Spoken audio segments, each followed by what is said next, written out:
50 wins and 32 losses. You may remember they won some tiebreakers and ended up with the number 3 seed. And in the what was the record? What we're projecting to be the 50 and 32.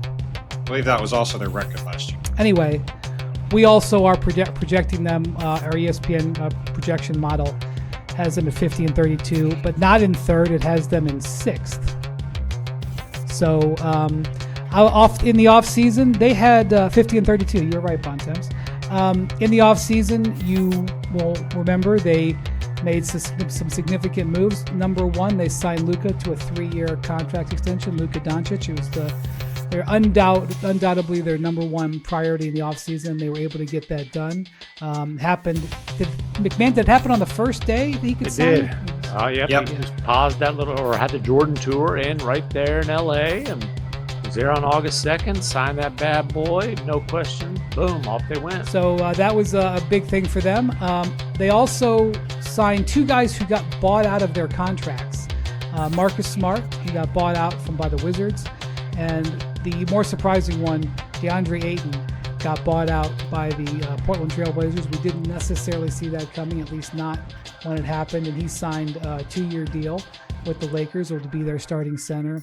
And then they signed Jake LaRavia. They did that on June 30th. That was actually their first move, was signing Jake LaRavia, who's it's an interesting case study. We can get to him in a second. So the other thing, of course, is LeBron. LeBron had this situation where he picked up his player option, and his agent, Rich Paul, gave comments to Shams Charania that indicated LeBron was not really sure what his future was going to be.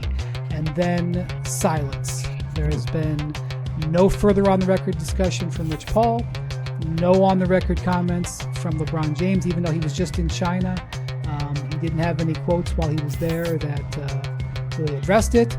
And so he, for the first time in his career, is heading into a season where he does not have a player option or a contract for the next year. He has never been in a position like this. He is not eligible to extend his contract, and he has a no-trade clause. So very likely will be headed towards unrestricted free agency. Now, he has certainly been an unrestricted free agent a whole number of times in his career, but has never been in a situation where his team is not invested in him and has chosen not to invest in him past this year. Rich Paul, I think I should just say he told me that they didn't have material conversations with the Lakers about a new contract. That can be a statement that can be taken a bunch of different ways. Maybe they knew what they were going to get. Maybe they expected the Lakers to offer, but it wasn't like LeBron asked for a new deal and the Lakers said no, and the Lakers, according to Rich, didn't come to them and say, here's a new 2-year or 3-year contract. So that's sort of the backstory of their offseason, which is there's a lot there, Bontemps. To me, I'm more interested because I know LeBron's going to be a Laker at the end of the month because he has a no-trade clause. I know Luka is invested in being a Laker. I know they have these new players. We talked the entire season last year about how they needed perimeter defense. They lost Dorian Finney-Smith and added LaRavia and Marcus Smart. On the court, with what the team that they're going to have on opening night, do you think the Lakers have materially improved on their 50-win team that was in the middle of the number 3 to number 6 seed morass last year? I mean, maybe. I would say the biggest argument that they've improved, and McMahon has talked about this, is that if the expectation is you're going to get a better version of Luka than last year, I think you could also make an argument you won't get as good of a version of LeBron as last year, just because he is the oldest player in the league, and while he has defied Father Time in a way basically nobody ever has, there is at least some possibility he will regress. And then a lot of these other guys are question marks. Like, Marcus Smart has basically not done anything for 2 years. Marcus Smart from the 2022 NBA Finals shows up, that's an improvement for the Lakers.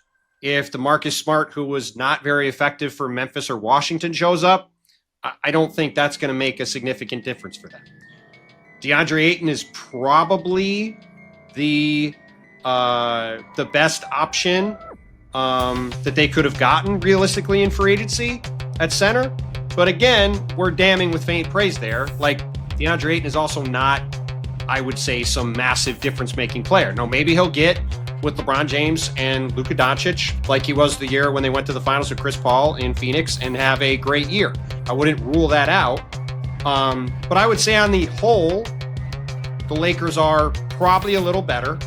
I also think one thing that really hasn't been talked about a lot is basically this entire team is up for a contract this season and going into next summer. Yeah, let me go through it right now. So LeBron, we already mentioned. Yep. Rui Hachimura is in the last year of a deal paying him $18.2 million. He's extension eligible. That could get extended. Austin Reeves makes $14 million this year. He has a player option for next year, which is widely expected him to not pick it up and become unrestricted. Gabe Vincent is in the last year of a deal paying him $11.5 million. Maxi Kleba is in the last year of a deal paying him $11 million. I mentioned Ayton got a 2-year deal, but the second year is a player option, so technically he can opt out and be a free agent. Marcus Smart signed a 2-year deal, but he has a player option. He can opt out and become a free agent. Jackson Hayes is up. He can be a free agent. All those guys. You want the shorter way to do this? On the Lakers' whole roster, there are 4 players who have a guaranteed contract for next season. Luka Doncic, Jared Vanderbilt, Jake LaRavia, and Adu Thoreau, their second-round pick. Bronny James is partially guaranteed. Dalton Connect has a team option. Everybody else either has a player option or is an unrestricted free agent. Now, that could work out great, but that also could be a thing that causes a lot of issues, and you have a lot of guys trying to get paid and a lot of guys trying to be in the best situation they can going into next summer, right? So all that's to say that I think for the situation the Lakers were in, I think they did about as well as they could have. Obviously, getting Luka Doncic done is the only thing that really matters. That's a gigantic win for them to get him to sign for multiple years and to be there going forward. But there are a lot of questions, and I think it's going to be a very interesting test to see how JJ Redick handles things. Because, look, I would say he deserves a lot of credit for how they went through the season, and they, with some smoke and mirrors, I would say, had a pretty good defense for what they had. Then they got in the playoffs against the Wolves, and once they got stuck in a series against a team that could game plan for it, a lot of stuff on both sides of the ball didn't look so great. So it's going to be a very interesting season in LA. But look, the fact that Luka has had a wake-up call and is taking conditioning seriously, is he going to maintain that commitment? We'll see. There have been a couple of times where he's taken it seriously and then that didn't keep it up, but he seems to have had a wake-up call. There seemed like he was more of a leader during Slovenia's Eurobasket than I've ever seen him be. He's a guy who's been a 5-time first-team All-NBA selection despite constant conditioning concerns and immaturity. If he's turned a corner on those two things, he's always going to yell at refs.